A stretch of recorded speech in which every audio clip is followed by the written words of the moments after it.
आइए आज देखते हैं एक नया topic, linear equations in one variable. मतलब कि आप इस टॉपिक को देखने से ही आपको पता चल रहा है कि हम लोग लीनियर इक्वेशन के बारे में बात कर रहे हैं और उसमें केवल एक वेरिएबल टर्म होगा। तो आइए देखते हैं कि उसको और ज़्यादा हम डिटेल में देखने का प्रयास करते हैं। देखिए यहाँ पे आपको यहाँ एक लीनियर इक्वेशन मैं दिखा रहा हूँ और इससे आपको स्पष्ट हो जाएगा कि linear equation in one variable का मतलब क्या होता है। यहाँ पे आप देखिए, ये एक लीनियर इक्वेशन हमारे सामने है 2x - 3 = 7 और जिसमें जो ये x दिखाई दे रहा है ये वेरिएबल टर्म है। यहाँ पर ये जो इक्वल का साइन लगा हुआ है इसके बारे में आपको भली भांति मालूम है। और यह टोटल क्या है, यह एक इक्वेशन है। इस इक्वेशन में दो साइड हैं, 2x - 3 है आपका लेफ़्ट हैंड साइड और 7 है आपका राइट हैंड साइड। यानी कि किसी इक्वेशन में दो साइड होते हैं, एक होता है लेफ़्ट हैंड साइड और दूसरा होता है राइट हैंड साइड। तो आइए हम और इसके बारे में विस्तार से चर्चा करते हैं। जब किसी इक्वेशन में लेफ़्ट हैंड साइड और राइट हैंड साइड की वैल्यू इक्वल आ जाती है तो हम कहते हैं कि यह उस इक्वेशन का सॉल्यूशन वहाँ पर हमको प्राप्त होता है। अब किसी इक्वेशन का सॉल्यूशन हम कैसे निकालते हैं, तो सॉल्यूशन निकालने के लिए आइए हम एक एग्जांपल के द्वारा सॉल्यूशन फाइंड करेंगे। और ये किस प्रकार के इक्वेशन के बारे में बात की जा रही है कि यहाँ पे एक साइड में वेरिएबल टर्म है और दूसरे साइड में एक नॉन वेरिएबल या फिक्स टर्म है जिसको कि हम नंबर्स भी कहते हैं। जैसे कि यहाँ पे एक इक्वेशन हमको दिया हुआ है 2x - 3 = 7। तो इसमें हम करते क्या हैं, पहले आइए देखते हैं। इस एग्जाम्पल के माध्यम से हम देखते हैं कि हम कैसे सॉल्व करेंगे। इसके सॉल्यूशन को हम लोग चेक करते हैं, फिर मैं आपको अपने मेथड के बारे में बताऊंगा। तो यहाँ पे देखिए, जो यहाँ पर लेफ्ट हैंड साइड में वेरिएबल और नॉन वेरिएबल दोनों प्रकार के टर्म मौजूद हैं। तो हम करते क्या हैं कि ना वेरिएबल को तो हम डिलीट कर नहीं सकते हैं, नॉन वेरिएबल टर्म को हमको डिलीट करना है, हटाना है। तो कैसे हटाएंगे, तो यहाँ पे हमको -3 गिवन है। तो -3 को हटाने के लिए अगर हम यहाँ पर +3 इंट्रोड्यूस कर दें तो ये अपने आप यहाँ से रिमूव हो जाएगा। तो ये करने के लिए हम लेफ़्ट हैंड साइड और राइट हैंड साइड, हाँ बच्चों, जो भी हम चीज़ अंदर जोड़ते हैं या घटाते हैं इक्वेशन में किसी एक पक्ष में, तो बैलेंस बनाने के लिए, जैसे कि आप यहाँ बैलेंस एक देख रहे हैं, यहाँ पे एक बैलेंस है। आप ये जान के चलिए कि जो आपको इक्वेशन दिया गया है 2x - 3 = 7, ये इस बैलेंस की तरह है। अगर आप किसी भी तरफ अगर कोई चीज़ ज़्यादा रख देंगे, केवल अगर आप यहाँ पर +3 लगा देते हैं, केवल इस तरफ अगर आपको +3 लगा दिया गया तो बैलेंस क्या होगा, इधर की तरफ झुक जाएगा। तो उसको बराबर करने के लिए हमको इधर की तरफ भी उतना ही जोड़ करके लिखना पड़ेगा।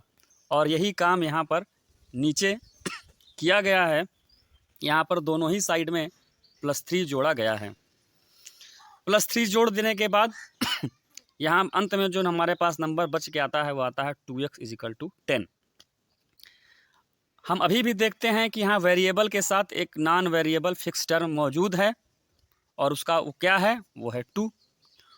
2 का उस वेरिएबल टर्म x के साथ कौन सा संबंध है, तो मल्टीप्लाई का संबंध है, वो मल्टीप्लाई किया गया है x के साथ।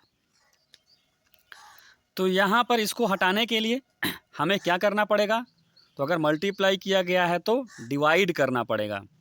क्या करना पड़ेगा, जैसे कि हमने देखा कि यहाँ पे सब्सट्रैक्ट किया गया था तो हमने क्या किया था, जोड़ा था। ऐसे यहाँ पे मल्टीप्लाई किया गया है तो यहाँ पे हमको क्या करना पड़ेगा, हमको वही चीज़ डिवाइड करना पड़ेगा। और ये डिवाइड हम क्या करेंगे, ये डिवाइड हम दोनों ही साइड में करेंगे। यानी कि लेफ्ट हैंड साइड में भी हम 2 से डिवाइड करेंगे और राइट हैंड साइड में भी 2 से डिवाइड करेंगे। तो ऐसा करने पर हमारे पास x = 5 की वैल्यू यहाँ पे आ जाती है। चलिए अब हम दूसरे एग्जाम्पल को भी इन्होंने इसी तरीके से सॉल्व करके दिखाया है।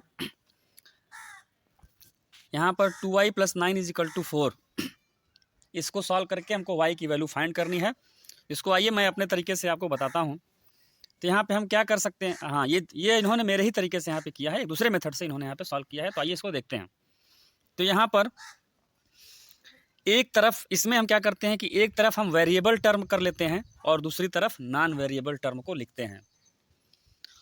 तो इसमें हमने क्या किया देख रहे हैं आप कि जो 2y + 9 = 4 है, तो इसमें वेरिएबल टर्म क्या जुड़ा हुआ है 2y के साथ, तो 2y के साथ जो वेरिएबल टर्म जुड़ा हुआ है वो जुड़ा हुआ है 9।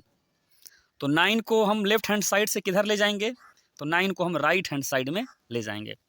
तो हमारे पास क्या मिला, तो हमारे पास मिला 2y = 4 - 9। अब यहाँ 4 - 9 करते समय आपको ध्यान देना है कि 4 के साथ कौन सा चिन्ह जुड़ा हुआ है, 4 के साथ प्लस का चिन्ह है, 9 के साथ माइनस का चिन्ह है। तो दोनों में चिन्ह अलग अलग हैं। तो अलग अलग चिन्हों में क्या होता है, सब्सट्रैक्शन होता है। क्या होता है, सब्सट्रैक्शन होता है। और उसमें चिन्ह किसका उतारा जाता है, तो जिसका चिन्ह बड़ा होता है, जिसकी वैल्यू बड़ी होती है। तो यहाँ वैल्यू किसकी बड़ी है, तो यहाँ निगेटिव वाली वैल्यू बड़ी है। तो चिन्ह किसका उतारा जाएगा, तो चिन्ह निगेटिव ही उतरेगा। तो यहाँ देखिए यहाँ पे माइनस उतरा है और इन दोनों के बीच में सब्सट्रैक्ट करने पर 5 आता है। तो यहाँ पे 2y = जो वैल्यू हमारी आती है 2y = -5 आती है। अब एक और variable term left hand side में बचा हुआ है और वो क्या है, वो वेरिएबल टर्म है 2। इस 2 को राइट हैंड साइड में जब हम ले जाएंगे, तो यहाँ पे एक चीज़ आपको मैं बता दूं कि जब भी लेफ्ट हैंड साइड से राइट हैंड साइड में कोई भी चीज़ जाती है, तो उसका जो संक्रिया होती है वो बदल जाती है। संक्रिया मतलब कि अगर लेफ्ट हैंड साइड में वो जोड़ा जा रहा है, तो जब वो राइट हैंड साइड में जाएगा तो वहाँ पर वो घटाया जाएगा। लेफ्ट हैंड साइड में अगर मल्टीप्लाई में है, जैसे कि यहाँ पर है, तो राइट हैंड साइड में जब वो संख्या जाएगी तो वो डिवाइड में चली जाएगी। तो यहाँ पे देखिए, यहाँ पे ये y जो 2 जो लेफ्ट हैंड साइड में मल्टीप्लाई किया जा रहा था, राइट हैंड साइड में डिवाइड में आकर के y = -5/2 के रूप में यहाँ पर आ जाता है। तो इस प्रकार से यहाँ पे ये आंसर हमको मिलता है। तो आइए हम और आगे देखते हैं।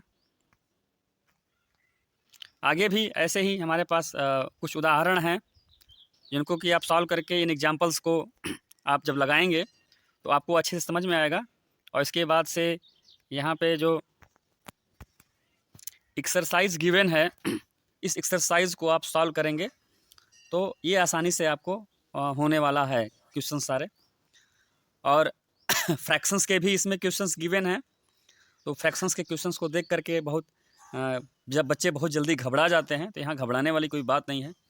जैसे कि यहाँ डेसिमल दिया हुआ, डेसिमल देख करके बच्चे घबरा जाते हैं, तो यहाँ कुछ नहीं करना है। यहाँ पर राइट हैंड साइड में वेरिएबल दिया गया है, उसके नीचे यहाँ पे डिवीज़न में 1.5 है। उसको जब आप साइड चेंज करेंगे इसका, तो लेफ्ट हैंड साइड में जब वो जाएगा तो ये हो जाएगा 1.6 × 1.5 = y। तो यहाँ पे 1.6 और 1.5 को आप जब मल्टीप्लाई करेंगे तो you can easily get the answer. And I hope that you all have understood about what is the meaning of this terminology and one variable में equations को हम लोग कैसे solve करते हैं, किस प्रकार से solve करते हैं। तो I hope you understood it quite better.